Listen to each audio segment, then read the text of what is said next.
종말에 대한 이야기를 전하려고 합니다. 그리고 8월 말에 종말에 대한 영화를 보게 되면 종말에 대한 시간표를 대강 여러분이 짐작할 수 있을 것입니다. 자녀들이 학교에 갔다가 오면 어디에 가죠? 호텔로 가나요? 집으로 오죠. 직장에서 남편들이 아내들이 일을 마치고 어디로 가나요? 모텔로 가나요? 아니면 교회로 오나요? 집으로 와요. 집으로.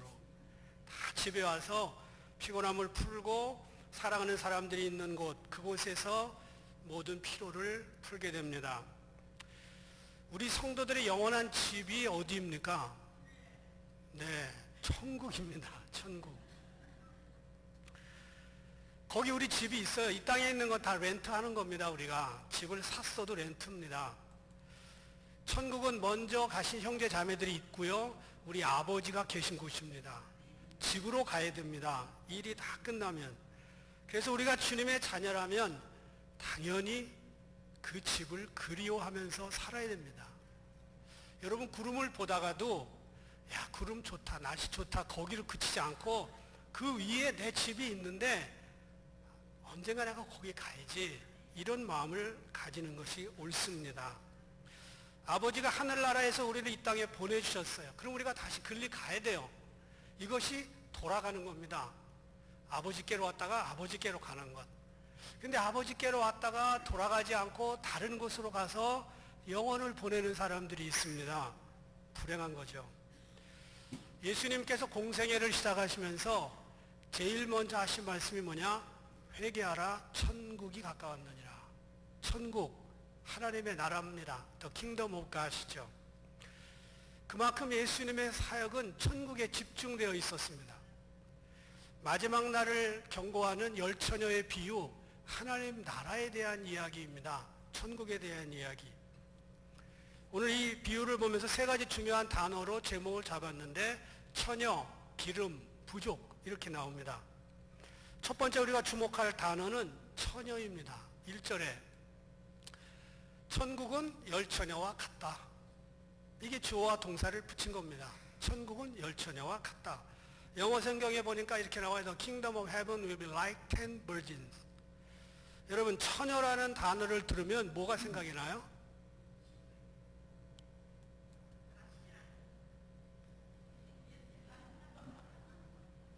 소양강 처녀 생각 안 나요? 처녀 뱃사공 생각 안 나요? 섬마을 처녀 뭐 이런 생각 안 나요? 나잖아요. 그런데 왜 천국을 처녀라고 그랬을까? 처녀는 결혼한 적이 없는 여자입니다. 과거가 깨끗한 여자입니다. 천국은 과거가 깨끗한 사람들이 들어가는 곳입니다. 그런데 우리는 다 죄졌고 다 더럽고 다 타락했잖아요. 그런데 예수님이 오셔서 십자가에서 부활하시고 그 피로 우리를 싹 씻어주셨어요. 그래서 스피리추얼리 우리는 영적 호적에 빨간 줄이 없습니다. 과거가 깨끗합니다. 여러분, 그래서 우리는 다 처녀들입니다. 과거가 더러운 사람이 없어요. 여긴 다. 과거의 죄는 예수님이 싹 치워버려 주셨습니다. 요즘 시대에 뭐 처녀 찾기 어렵다, 이게 뭐 오늘 내일 하는 얘기가 아니죠. 정말 처녀인지 묻고 결혼하는 총각이 있나요? 없어요. 저도 과거 묻지 않고 그냥 결혼했어요. 보니까 과거가 없겠더라고. 저도 총각이냐 물어본 질문을 받아본 적이 없습니다. 천국이 처녀와 같다, 과거가 깨끗한 사람들과 같다, 그 말은 천국에 들어갈 사람들은 세상과 결혼한 적이 없다, 세상에 대해서 사랑하지 않는다, 그 이야기들입니다. 아니면 과거가 있었으나 예수의 피로 깨끗이 씻겨져서 이전 것은 지나갔으니 보라 새 것이 되었도다, 그런 사람들만 처녀라고 할 수 있습니다. 그래서 우리는 주님께 들림받기 위해서는, 마지막 날 주님 나라 가기 위해서는 영적 처녀성을 지켜야 됩니다. 세상을 사랑하거나 세상과 결혼한 적이 없어야 됩니다. 우리 요한일서 2장 15절 다 같이 한번 읽어보겠습니다.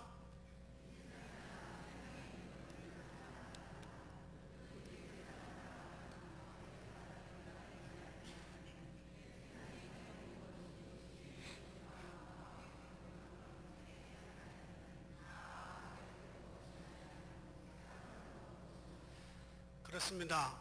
세상을 사랑하면 주님과 결혼할 수 없다는 거예요. 이미 거기하고 결혼했기 때문에.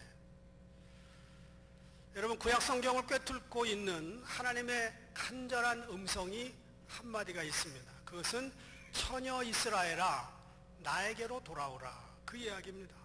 나 말고 다른 남자를 따르지 말라는 것입니다. 그 다른 남자는 바벨론의 우상이고 바알신이고 아세라상이고 그모스고 몰록이고 이집트의 신들이었습니다. 예레미야 31장 4절 보면 이렇게 나옵니다. 처녀 이스라엘아 내가 다시 너를 세우리니 내가 세움을 입을 것이요 내가 다시 소고를 들고 즐거워하는 자들과 함께 춤추며 나오리라. 하나님, 우리가 처녀들처럼 구별되어서 순결하게 살기를 원합니다. 끊임없이 하나님이 사랑하는 사람들을 구별하고 계십니다. 우리가 드리는 예배는 구별을 상징하는 의식입니다. 예배는 구약의 제사에서 온 것인데 구약의 제사를 드릴 때 소와 양과 염소를 드립니다.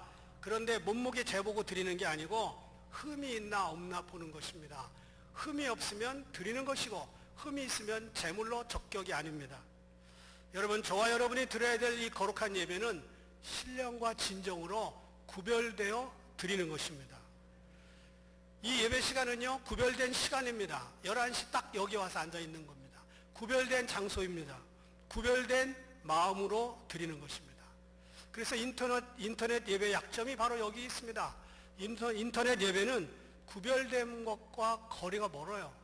그냥 자다가 파자마 바람에 나올 수도 있고 책상에 앉아서 커피 마시면서 그러면서 적당히 이렇게 하고 앉아가지고 또 헌금은 어디다 드려요? 특성은 누가 해요? 구별된 시간은 아닙니다. 그런데 우리가 예배를 충분히 교회에서 드리고 따로 내가 좀 엑스트라로 더 은혜를 받아야 되겠다. 그러면 인터넷 예배를 드릴 수는 있는 겁니다. 신랑이 한 처녀를 아내로 맞이하는 것은 다른 여자들과 너를 구별했다는 겁니다. 그래서 우리 전도사들이 장가갈 때 대개 전도사 사모되는 사람한테 그렇게 얘기해요. 내가 너를 지명하여 불렀나니 너는 내 것이라. 여러분, 그런데 요즘 성도들 가운데는 구별된 처녀들이 아니라 구별되지 않은 것 같은 사람들이 많아요. 눈으로 금방 봐도 알 정도로 구별되지 않고 세상과 적당히 섞여서 삽니다. 카멜레온 크리스찬들. 잘 구별이 안 돼요. 몇 번 만나서 얘기해보면 아직도 거듭나지 않았구나 정도 알 수 있습니다. 세상과 익숙합니다. 교회에 와서 앉아있으면 낯설어 보입니다. 제대로 된 처녀들은 남자가 손끝만 스쳐도 떨립니다. 민감하게 반응합니다. 남자의 얼굴도 똑바로 못 쳐다보고 총각 앞에서 말도 제대로 못할 수 있습니다. 이게 처녀됨의 증거들입니다. 그런데 총각을 처음 만난 순간 하고 싶은 얘기 다 하고 손을 만져도 별 감각도 없고 그 총각의 얼굴을 똑바로 쳐다보면서 두 눈을 바로 바라보고, 이건 우리가 가지고 있는 처녀성과는 거리가 있지요. 요즘 교회 안에 많은 성도들이 처녀라고 하기에는 좀 지나친 아줌마나 할머니 같은 성도들이 너무 많아요. 주님의 은혜를 가볍게 여기고 첫사랑 구원의 감격은 사라졌고 예수님의 이름을 들어도 별 필링이 없습니다. 주님과 연애하는 것이 아니라 주님과 세상을 양다리 걸쳐서 적당히 줄타기 하면서 그렇게 무늬만 그리스도인. 여러분, 우리 아내가요, 저하고 결혼하기 전에 30년 전에 이 사람이 앞으로 제대로 나를 먹여 살려줄까? 혹시 모르겠다. 사람은 뒷일을 몰라. 그러니까 두 번째 남자, 세 번째 남자 세 다리를 걸쳐가지고 적당히 하다가 어떤 사람이 걸릴까? 그러고 결혼했다면 혼나죠. 나도 그렇게 안 했어요. 여러분, 우리는 예수님 한 번만 딱 바라보고 거기에 모든 걸 걸어야 됩니다. 예수님의 이름을 들으면 뭔가 뭉클한 게 있어야 돼요. 여러분, Jesus 이렇게 한 마디 딱 들으면 뭔가 마음에 맞아, 예수님이지, 이런 느낌이 있어야 돼요. 예수님의 십자가를 보면 내 주님이 거기에서 피를 흘려주셨다는 사실 때문에 뭔가 필링이 와야 돼요. 보혈이라는 단어만 들으면 나를 위해 피 흘려주신 그 주님의 십자가 보혈이 잔잔하게 감동을 줘야 됩니다. 1년 365일 글을 수는 없겠으나 그래도 위클리 일정한 시간이 되면 마음속에 이게 감동이 있어야 돼요. 그게 처녀입니다. 감동이 안 되니까 사역자들이 선동을 합니다. 예배 시간에 찬양 인도자도 선동하고 설교도 선동조로 하고 기도도 선동처럼 진행을 합니다. 예배는 감동이지 선동이 아닙니다. 군대 가니까 제일 먼저 시키는 게 소리 지르는 거예요. 이게 뭐죠? 식판을 들고 식당까지 막 이렇게 막 소리를 지르고 가는데 식당 앞에 닦아가지고 멈추면서 소리가 작다, 뒤로 돌아. 그래서 다시 연병장으로 가는데 얼마나 야속한지. 지금 밥 먹어야 되는데 구호도 크게 불러야 되고요, 대답도 크게 해야 되고요, 경례도 필승 그러면 이게 천하가 떠나가야 될 정도가 돼야 됩니다. 필승 이거 갖고는 되지도 않습니다. 소리 지르는 것부터 군대에서 가르치더라고요. 사회에서 배웠든 뭐 했든 다 소용없어요. 소리 질러라. 옛날 부흥에 제가 많이 참석했는데 소리 지르는 훈련들이 많았습니다. 강사가 막 소리 지르라고 시킵니다. 제 성격에는 잘 맞지 않았어요, 솔직히. 근데 은혜는 받긴 받았어요. 소리 지르는 것은 선동의 중요한 수단입니다. 그런데 예배는 선동이 아니고 감동으로 진행돼야 됩니다. 그리고 그건 감동을 사람이 주는 게 아니고요, 하나님께서 내게 주는 겁니다. 그래서 예배는 익숙해지면 안 돼요. 이게 낯설어야 돼요. 매 시간마다 낯설고 낯선 주님과 연애하는 것 같고 그래야 돼요. 감동이 사라진 예배자들은 처녀가 아니고 아줌마나 할머니 가능성이 큽니다. 주님이 마지막 때 오셔서 우리를 들림받게 하실 때인데 그때는 익숙한 아줌마들을 데려가는 게 아니고요, 처녀들을 데려갑니다. 주님이 오시는 날이 가까워 올수록 우리는 이 단어를 주목해야 돼요. 나는 처녀인가 아줌마인가. 제가 오늘 설교를 그렇게 정하려다가 이게 뭐 삼류 소설 제목 같아가지고 그냥 뺐어요. 님이라 하오리까 뭐 선생이라 하오리까 그런 것 같아서 그냥 빼버리고 말았는데, 중요한 건 뭐냐, 내가 처녀냐 아줌마냐 구분을 해야 돼요. 두 번째, 기름이라는 단어를 주목할 필요가 있어서 3절, 4절, 8절에 계속 기름에 대해서 나와요. 본문은 두 부류의 사람을 나눕니다. 10명 중에 반은 어리석고 반은 지혜로웠다. 그런데 이 반은 IQ를 조사하고 퀴즈를 테스트해서 10개 중에 8개 맞으면 그렇게 통과시킨 게 아니에요. 기름이었습니다. 기름을 가지고 있느냐 없느냐 그 테스트를 한 것입니다. 기름은 설명할 필요가 없습니다. 성령입니다. 처녀 그리스도인들은 영적 순수함을 가져야 될 뿐 아니라 그 순수함을 계속해서 지켜나갈 수 있는 기름이 있어야 됩니다. 성령이 있어야 됩니다. 그래서 교회 안에 있는 사람들을 두 부리로 나눌 수가 있습니다. 성령 받은 크리스찬, 성령 아직 안 받은 크리스찬. 제가 일부 예배 때도 손 들라고 그랬는데 한번 손 들어보겠습니다. 나는 성령 받았다 하시는 분. 내리세요. 나는 안 받은 것 같다. 손 들면 또 찍힐 것 같아서. 고린도전서 12장 3절 보겠습니다. 성령으로 아니하고는 누구든지 예수를 주시라 할 수 없느니라. 증명이 끝났어요. 3단 논법에 의하면 증명이 끝난 거예요. 내가 예수님을 주님으로 고백한다. 내 속에 성령이 있다. 그러므로 나는 성령 받았다. 3단 논법에 의하면 끝난 거이고요. 고린도전서 3장 16절 너희가 하나님의 성전인 것과 하나님의 성령이 너희 안에 거하시는 것을 알지 못하느냐? 예, 몰라요. 그러는 사람이 많다는 거예요. 왜? 있는데 모르는 거예요. 있는데. 말세의 성도들은 처녀성을 지켜야 될 뿐 아니라 그 처녀성을 계속 킥고잉할 수 있는 성령의 충만함이 내 속에 있어야 됩니다. 영적 처녀들은 세상에 얼마나 빨리 물드는지 모릅니다. 제가 부흥회를 해보면은요, 어른, 청소년, 대학생, 어린이 부흥회하면 어린이들이 제일 빨리 은혜 받아요. 그리고 일주일 만에 다 까먹어요. 청소년들 은혜 받으면 한 달 가요. 한 달 있다 다 까먹어요. 청년들 은혜 받으면 신학교 갈까 말까 할 정도까지 가다가 한 반년 지나면 다 까먹어요. 어른들 굉장히 늦게 은혜 받아요. 근데 은혜 받으면 계속 가요. 그래도 해보니까. 여러분, 처녀들은요 은혜도 빨리 받지만 이게 또 금방 까먹을 가능성도 커요. 그래서 내 속에 성령님이 이걸 킥고행할 수 있는 힘을 줘야 됩니다. 괜찮은 처녀들은 많은 총각들의 공격 대상입니다. 그래서 정말 사랑하는 사람이 있는 처녀는 그 총각의 말을 꿋꿋하게 믿고 그 총각과 결혼할 날을 기다리고 다른 총각들 신경 쓰면 안 됩니다.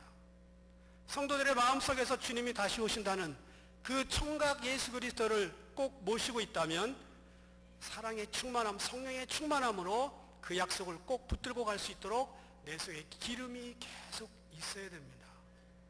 성령 받지 않아도 교회 다니는 데는 아무 문제 없습니다. 그런데 천국 가는 데는 문제가 될 수 있습니다. 요한복음 3장 5절 보니까 예수님의 말씀입니다. 진실로 진실로 내게 이르노니 사람이 물과 성령으로 나지 아니하면 하나님 나라에 들어갈 수 없느니라. 성령을 뺐으면 참 좋겠는데 그냥 이 물 베프티즘만 하면 갔으면 좋겠는데 물과 성령으로입니다. 이 두 가지 조건을 채워야 돼요.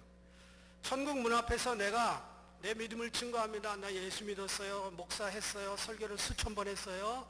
그런데 내 속에 있는 성령이 하나님께 직접 얘기를 해줘야 됩니다. 하나님은요, 사람의 말을 절대 안 믿습니다. 왜냐하면 사람들은 너무 죄를 많이 지고 타락하기 때문에. 그런데 사람 속에 있는 하나님의 브랜치가 있어요. 성령입니다. 이 속에 있는 브랜치가 하나님에게 내가 보니까 그 사람 죄 없습니다. 과거가 끝난 사람입니다. 깨끗합니다. 그러면 믿어주십니다. 그래서 로마서 8장 1절 보면 이렇게 말합니다. 성령이 친히 우리 영으로 더불어 우리가 하나님의 자녀인 것을 증거하시나니. 내가 나를 증명하는 게 아니에요. 셀프 디펜스 할 필요가 없어요. 주님이 내 속에 계셔서 이 영이요, 천국에 딱 가면 얘기를 해주신다 그 말이에요. 여러분, 아무리 사랑하는 사람도 죽음 끝까지 같이 못 가요. 죽으면 다 무덤에 보내고 화장터에 보내고 그리고 집으로 돌아와 잘 수밖에 없어요. 그런데 성령님은요, 우리를 천국 문 앞까지 인도하신 다음에 성령 받은 사실을 하나님께 얘기하고 친히 증거하신 다음에 그 다음에 사라집니다.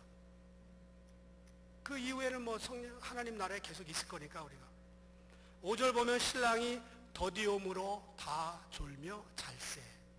이 말이요, 얼마나 은혜가 되는지 몰라요. 다 졸며 자요. 성령 받은 사람도 자요. 성령 안 받은 어리석은 처녀들도 자요. 문제는 기름을 준비하고 주무시는가, 준비하지 않고 주무시는가, 그 차이입니다. 신랑이 더디오면 잘 수 있어요. 생각보다 예수님이 늦게 올 수도 있어요. 지금 2019년인데 내가 볼 때는 좀 빨리 오셨었어야 되는데 안 오셨어요. 생각보다 늦을 수도 있어요. 그러나 성령 받고 주무시면 괜찮아요. 제가요, 어디 아틀란타나 이런 장거리 뛰고 집에 오면 피곤해요. 그러면 저녁에 이 자동차 가스를 채워 넣어야 되는데 아니 내일 하지 뭐 그러고 자요. 그냥 이게 불이 들어왔거든요. 그냥 자. 그럼 내일 새벽기도 갈 때 딸랑딸랑 되는 거예요. 이거 마음이 조마조마해가지고 그거요, 아무리 피곤해도 채우고 자는 게 옳습니다. 멜랜드 있을 때 어떤 권사님이 나에게 식사 대접한다고 그래서 가자고 그래서 갔어요. 근데 이분은요, 늘 습관이 뭐냐면 기름이 바닥을 쳐야 그때 리필을 해요. 겨울인데 추운데 고기 먹고 왔는데 기름이 떨어진 거야. 길거리 한바닥에서. 그리고 한 30분 기다렸더니 걸어가서 다시 갖고 와가지고 리필을 했어요. 그날 고기 잘 먹었는데 감기 걸렸어요. 여러분, 군대에서 비상이 걸리면요, 군복과 군화를 입고 신고 잡니다. 전쟁터에 군인들이 잠옷 갈아입고 총 쏘고 그러는 사람 봤나요? 아, 나 지금 낮잠 자야 돼. 잠옷 갈아입고 다시 낮잠 자고. 전쟁터에 낮잠도 없거니와 잠옷도 없습니다. 전투복이 잠옷입니다. 우리는 잘 수도 있어요. 졸 수도 있어요. 때때로 죄를 지으며 살 수밖에 없는 연약한 인생들입니다. 그런데 성령 받고 주무셔야 돼요. 우리 마음에 언제나 성령께서 떠나지 않도록 충만하게 하도록 항상 기도에 힘써야 됩니다. 성령을 받으면 누구든지 역동적으로 살 수 있어요. 성령 받지 아니하면 목사라 할지라도 딴소리 할 수 있어요. 2011년에 나온 책을 제가 본 적이 있는데 미국 복음주의 계열의 유명한 목사가 쓴 책입니다. Love Wins. 사랑이 이긴다. 이 책의 저자는 러브 벨인데 이 러브 벨이라고 하는 분이 지옥이 없다고 이 책에 썼습니다. 그리고 이렇게 질문합니다. 사랑의 하나님이 인간에게 영원한 고통이라는 선고를 내릴 리가 없다. 소수의 선택된 사람들만 천국 가고 수십억 명은 영원히 타는 지옥불에 보낼 것인가? 질문을 하고 아니다, 이렇게 대답을 했습니다. 이 러브 벨은 미국 복음주의 교단계에서 개신교의 락스타라고 할 정도로 유명한 목사님입니다. 그가 목회하는 미시간에 있는 마세일 바이블 처치는요, 성도가 10,000명인 메가처치예요. 대형교회입니다. 설교 동영상 조회수를 보니까 수만을 헤아립니다. 그런데 성경에 54번이나 나온 지옥에 대해서 자기는 없다고 이야기를 해요. 성령 받지 않았기 때문에 그런 것입니다. 최근에 조사한 어떤 리서치에 의하면 미국 성도들 가운데 59%만이 지옥의 존재를 믿는다. 41%는 교회를 다녀도 지옥을 믿지 않는다는 얘기예요. 성령 안 받으면 어떤 일도 일어날 수 있습니다. 성령 받지 못한 성도들은 처치 멤버는 될 수 있으나 진정한 크리스찬은 아니라는 거예요. 신랑과 함께 영원한 천국에 들어갈 사람들은 누군가 성령의 기름이 충만해야 됩니다. 세 번째 우리가 주목해야 될 단어가 있습니다. 부족이라는 단어입니다. 9절, 슬기 있는 자들이 대답하여 이르되 우리와 너희가 쓰기에 다 부족하노니 차라리 파는 자들에게 가서 너희 쓸 것을 사라. 우리와 너희 쓰기에 부족하다, 나 처녀다, 나 기름 있다, 그러면 조심해야 될 게 부족하냐 안 하냐, 이걸 조심해야 됩니다. 모자란다는 말이죠. 마지막 때 하나님의 부르심을 받을 처녀들은 기름이 부족하지 않도록 늘 조심하고 경계해야 됩니다.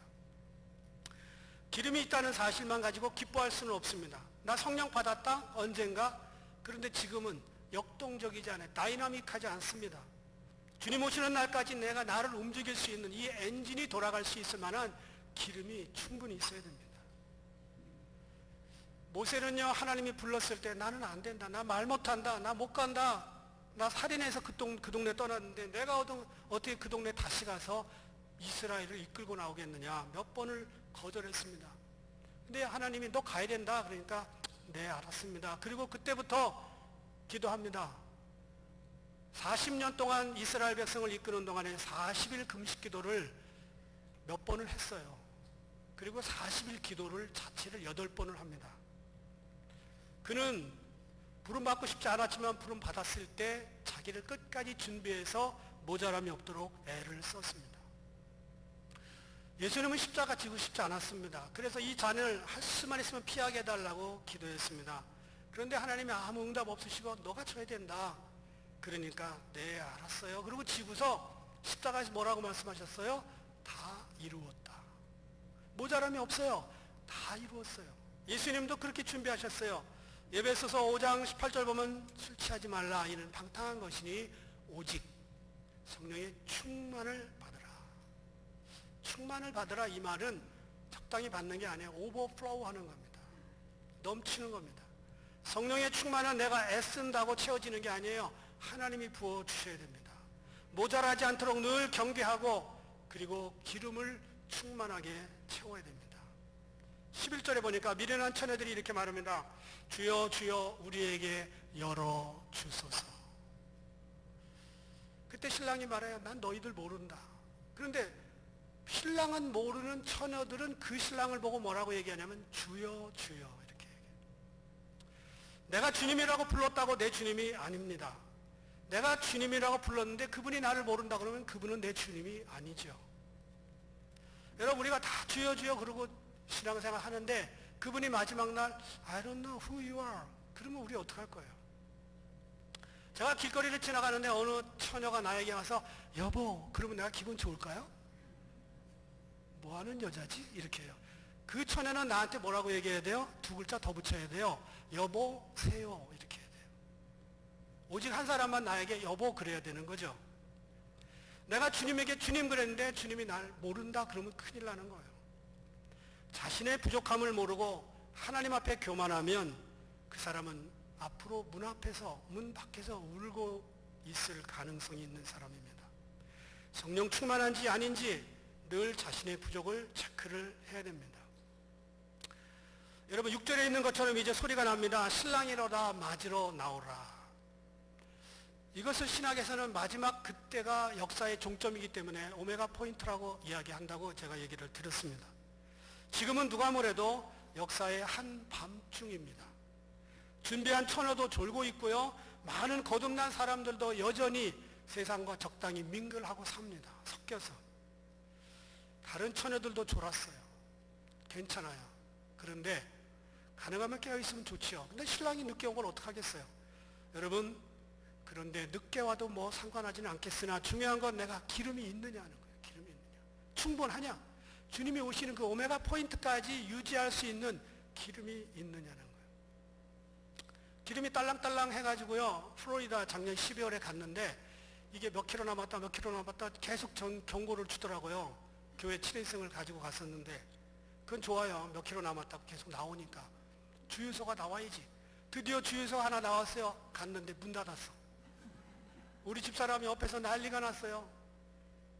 저도 한 번 그랬어요. 한 번. 근데요, 주님이 오시는 그 시간까지 기름은 타야 됩니다. 다음 가스스테이션이 나올 때까지 내 기름은 그 가스스테이션까지 가야 됩니다. 9.11이 터졌던 날 누가 전화를 급하게 했습니다. 목사님, 빨리 TV 틀어보세요. 그랬더니 쌍둥이 빌딩에 비행기가, 그 다음에 펜타곤에, 그게 엊그제 같은데 19년 전 일입니다. 벌써 2001년에 터졌으니까 그날 비행기가 부딪힐 줄은 아무도 몰랐어요. 세계 최고의 국방성 펜타곤에서도 몰랐어요. 앞으로 수년 안에 예수님의 재림을 앞당길 사건들이 많이 터질 겁니다. 그날도 아무도 모를 겁니다. 그 오메가 포인트 아무도 모를 거예요. 말세의 징조들이요 촌각을 다투고 터져나오고 있습니다. 사람들의 감각은 점점 무뎌져 갑니다. 이제는 지진으로 수백만 명 죽는 것은 눈 하나 깜짝하지 않습니다. 홍수로 수십 명 죽어도 그리고 그 다음날 할 일 다 합니다. 영혼이 졸고 있다는 말입니다. 그래서 우리는 미래를 위해 가장 훌륭한 준비는 성령 충만함입니다. 그날과 그 시를 알지 못하기 때문에 기름을 항상 준비하고 깨 있어야 됩니다. 영적 처녀성을 유지해야 되고요. 기름을 충분히 준비해야 되고요. 부족함을 경계하고 겸손해야 됩니다. 그날이 오면 얼마나 많은 사람들이 이 땅에 남아서 통곡할 것인지 상상이 되지 않습니다. 그 가운데는 교회를 다녔던 사람도 분명히 있을 거예요. 분명히. 그러나 그날과 그 시간은 반드시 옵니다. 시간이 있을 때 정신 차리고 가스스테이션에 도착하기 전까지는 기름을 준비해야 됩니다. 아직은 은혜 받을 수 있고 아직은 은혜의 시대입니다. 그래서 제가 목소리를 높여서 이렇게 얘기할 때 은혜 받고 정신 바짝 차려야 됩니다. 그리고 그 순간은 9.11 터진 것처럼 아무도 모르게 올 수 있습니다. 모두가 등불과 기름을 준비하면서 이제 몇 주 동안 제가 그 말씀을 증거할 때 매주일 빠지지 말고 꼭 들으시고 잘 준비될 수 있는 아줌마가 아닌 처녀들이 되기를 주의 이름으로 부탁합니다.